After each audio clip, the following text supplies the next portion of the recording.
Hello everyone, it is Joe here from OmniPoke, the channel that brings you guys everything Pokemon. If you're looking for PTCG live codes, make sure you check out the Potown store. You can get a 5% discount on your orders using that code OmniPoke. League Cups are back as of the 1st of July, so we can start getting championship points in our locals for the 24-5 season. So I thought now is the perfect time to do an updated dex for Twilight Masquerade. This is going to be post-NAIC, of course. So let's get straight into it. In at number 10, we have Miraidon with Iron Hand. You can see I've got the PTCG Live popularity as well as their ranking in terms of achieving top 8s in online tournaments over the last month, and you can see the matchup data here as well. This is all courtesy of Trainer Hill. I'll leave a link in the description below. The big challenges for Miraidon is the awkward Charizard and Raging Bolt matchups, both of which have quite awkward chunky Pokemon and have easy one-hit KO options on all of your 2 prizes. You're also not fantastic into the Lost Zone box or even some of the Dragapult variants, but Miraidon is still appealing because it does boast a decent time into Gardevoir, which we kind of have to expect will be popular at the Cups and challenges because it did do so well at the NAIC, whilst at the same time you still boast that really strong matchup into Lugia, and you're picking up that Regidrago matchup, which really has been picking up in popularity over the last couple of weeks. You can see my starting point deck list here, nothing too complicated going on. We have a lot of single copy Pokemon, but we have Hisuian Heavy Ball and we have Super Rod, so we can try and alleviate that a little bit. And beyond that, we have a very high count of those basic energy to make the most out of our electric generators. As we know, Miraidon comes out the gate swinging. It has the early access to Forest Hill Stone via Arven. Obviously, Miraidon can pull out either Raichu or Raikou, and we have the extra draw from Squawkabilly and Radiant Greninja. We're looking to see a bunch of cards try and get access to those electric generators as quickly as possible, so we can ramp our attacks immediately. The early pressure of Iron Hands is still phenomenal, and we have the heavy baton to fall back on. Once that Pokemon is KO'd, we can still move those energies across our other attackers. In at number 9, we have Chien-Pao. It's the 9th most popular online right now, and it's doing slightly below that in the rankings right now for top 8s. But as we know, there are some dedicated Chien-Pao players,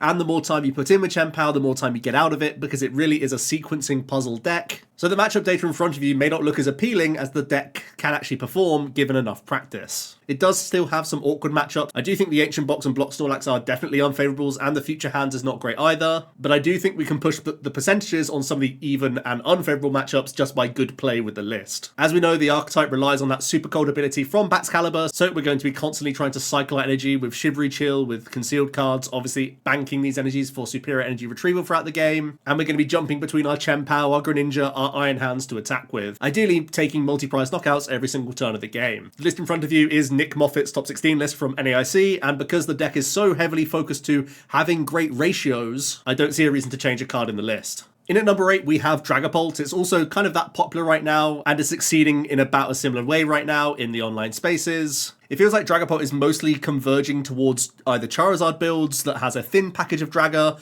or Dragapult with Pidgeot, similar to how you'd see an engine with Charizard. Overall, Dragapult just has a ton of even matchups. Its only real boast is a good time into Charizard, but that's kind of counterbalanced by having a weak Raging Bolt anyway. We did see this win the senior division at the NAIC, so there's definitely pedigree around this archetype. As for the deck list, because we are playing a Pidgeot build, we are going to be using Neo Upper Energy and Mela as our only means of accelerating to our Dragapult EX. I still really like the Horlucha in the deck list, and the Churro has added synergy with that flying entry option that can really help out against the likes of Gardevoir to continue pressurizing their Curlier. Although Horlucha is just great on its own with dealing with basic Pokemon like Comfey, Ralts, Dreepy, Charmander. There's so many ways that this can synergize nicely with the Phantom Dive. Definitely a fun one if you're not expecting much Raging Bolt. I do think this is a really cool and intricate deck to play at Cups. In at number 7 then, we have Charizard. Charizard is worried about Dragapult, worried about Regidrago as well, which essentially is just copying Dragapult's attack, and also doesn't appreciate Snorlax. But it does have a great time into some of these aggressive basic decks like Miraidon and Raging Bolt, whilst remaining close into the Guardies, the Lost Boxes, the Lugias, essentially the better decks in the game right now. So Charizard still can hold its own in a wide field. Nothing too crazy going on with the deck list right now. My A-spec of choice is the Unfair stamp, essentially just copying the homework of the Gardevoir players right now. I am choosing to play 60 hit point Pidgey. I think it gives me a little bit more defense against Sableye, and also possible devolving strategies from Gardevoir, because often they will use Flutter Mane in addition to Monkey Dory for that 50 damage on your Pidgeys. If you do just want to have that higher consistency of Call for Family, you can make that change, but that's my logic around the 60 hit pointer. Still thinking about Gardevoir, I'm trying to play 3 copies of the promo 70 hit point Charmander for a 40 damage option. Also, because I'm weaving in Tatsugiri over Cleffa right now, because I'm so so scared of Monkey Dory. In Gardevoir decks, I have gone to a 7th Fire Energy to sort of allow us to retreat in and out of our Tatsu throughout the game, and float those extra energy attachments from Infernal Rain onto the Tatsu.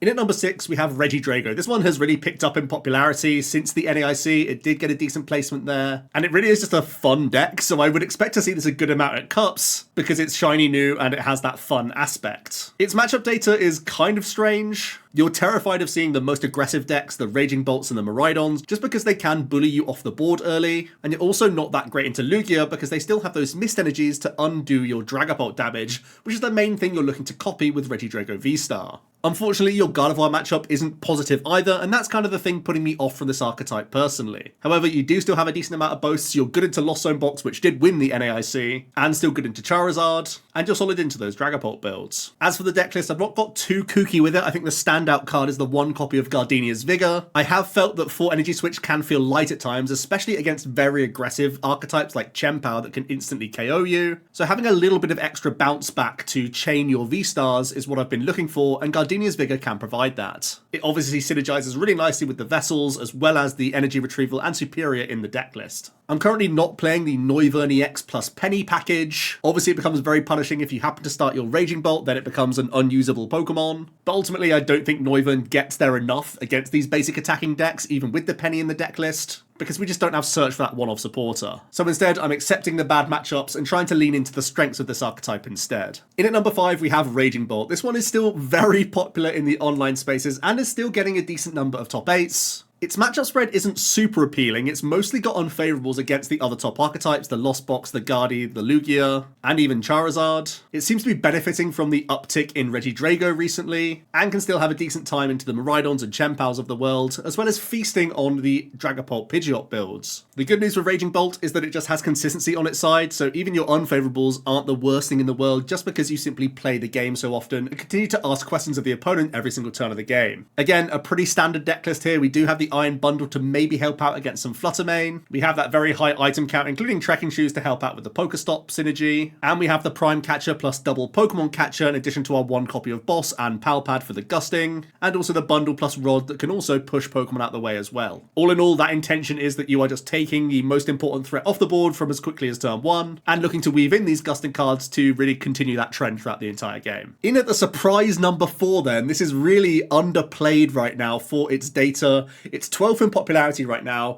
It's got the 7th most top 8s, and its matchup data is absolutely insane. Its very poor matchup is Lugia, which is certainly notable, so you still are going to be having to dodge at these cups and challenges, and you're also not that great into Dragapult. But just look at these other favourables, and not just mildly favourable, very favourable matchups. In some instances, these are 70% plus win rates. Essentially, Blocklax is just not being respected enough right now. Gardy's often going down to 1 copy of Churro, barely ever playing Palpad anymore. Charizard, same thing, often cutting Pad, often playing just like 1 Kieran, 1 Churro. And a lot of these other basic decks also don't have enough switching cards, and if they do, you're still going to target them with Eerie and Misfortune Sisters anyway, and still find a way to run them out. Do not sleep on Blocklax at your cups. Even if you are playing in best of 1, I think it's a solid archetype, to be honest with you. Very underplayed in the online scene, and its matchup data is just crazy, so yeah, respect the lax. As for the deck list, I've simply yoinked the highest placing list from the NAIC. It has a decent amount of respect into Lugia to maybe push that matchup closer. With the handheld, with the 4 Sinnoh and the Giacomo, maybe you can get there a little bit. It's taken out the Chi-Yu Fire Energy in order to do this, but I do think that's a fair trade-off. In at number 3 then, we have Lost Zone Box. It's the 3rd most popular and has the 3rd most top 8 placements. And its matchup data is also looking like pretty solid. You're good into the Raging Bolt, the Miraidon, and also the Lugia, whilst being pretty close into Chien-Pao, the Dragapults, the Gardy, and even Future Hands. Lucky for you, your unfavourables really aren't the most popular decks in the room right now. There's Charizard, which is mildly unfavoured, which is probably your scariest one. There's the new awkward matchup of Drago, which again is picking up in popularity, which is maybe a worry. But then we have Ancient Box, which isn't heavily played, as well as Snorlax. And because that matchup spread is so appealing, I haven't made too many changes to the winning list at the NAIC.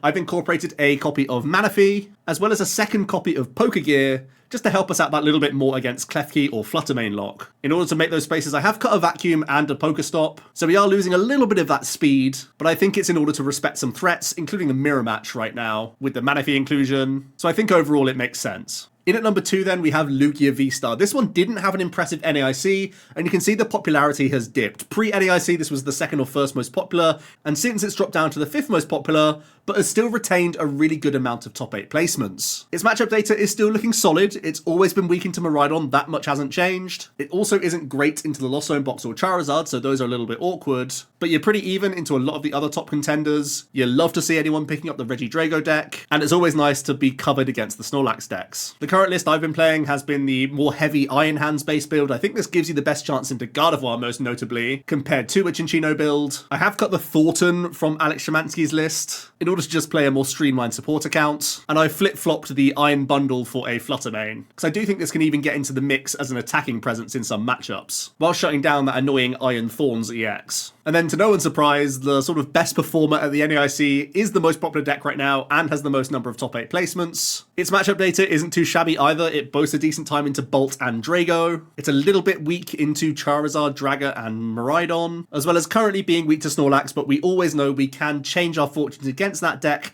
just by simply adding more outs, like an additional copy of Professor Churro. So that one's really more up to you, I would say. But then you kind of have that middle wedge of even matchups in the field right now. And as we know, Gardevoir is another one of these really intricate decks, so I do think it's worth noting, if you're competent with the deck, you can really get a lot out of it. As for the list, I've mostly been inspired by the Aussie 60 that got a number of top 8s and other high placements at the NAIC, the only key difference being that I did incorporate the Klefki in addition to the one-off Flutter main. I think Evenhoff proved just how powerful this Klefki can be. You can shut down lots of Raging Bolt decks, you can shut down Lost Zone box certainly, and simply because it's a poffinable target means you have that immediacy with it, and it allows you to go first of Guardy that little bit more often. If you're expecting lots of Gardevoir, I would consider a TM Devo coming into the list to help give you an edge in some of these cups, but for now this is a list that I'm pretty content with. There are still some other archetypes that are currently sitting outside the top 10 in terms of placements, which I do think are still worth considering. The Lost Zone Dragapult, still a decent archetype, a little bit worried about Unfair Stamp, but otherwise a solid list. Ancient Box has a really interesting dodge and weave matchup spread, but it did have some standout players pilot it at the NAIC to solid finishes, so I really don't think it's a terrible play for some of these cups. Again, I think its biggest concern is Unfair Stamp and just falling flat, but it is a fairly well-rounded single prize option.